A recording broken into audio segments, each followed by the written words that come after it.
Maybe చెప్పాను కదా, ఇక్కడ ఖతర్లో కానీ, సౌదీలో కానీ, కువైట్లో కానీ, మస్కట్లో కానీ, దుబాయ్లో కానీ, ఎక్కడైనా కానీ, థ్యాంక్ యూ, ఎక్కడ కానీ ఏమంటే మన బ్రదర్స్ అనమాట.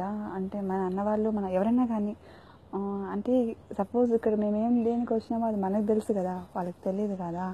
అలా పాపం వాళ్ళకి ఇక్కడ మాకంటే ఎక్కువ బాధలు అనమాట నిజంగానికి. ఎందుకంటే పాపం వాళ్ళ తిన్న తట్ట కూడా వాళ్ళే కడుక్కోవాలి, అలాంటి పరిస్థితి వచ్చేసింది అంజు నిజంగానికి. మళ్ళీ ఏమంటే ఒక్కొక్కరిని ఎత్తిత్తి ఏమంటే చాలా బాగా వేస్తారు. వాళ్ళకి అన్నము పని మనుషులు పెట్టేందుకు వాళ్ళ అన్నంకి కూడా గతి లేదు తెలుసా.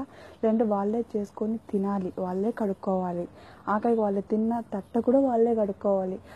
అంటే మేబీ వాళ్ళకు ఉండొచ్చు ఒక 80 దినాలు 70 దినాలు ఉండొచ్చు.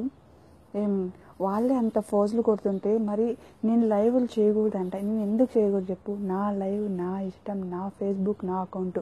ఎవరైనా కానీ నన్ను టచ్ చేయాలంటే ఫస్ట్ నా పేజ్ని కానీ, నా ఫేస్బుక్ని టచ్ చేసి మళ్ళీ నా దగ్గరికి రండి, సరేనా?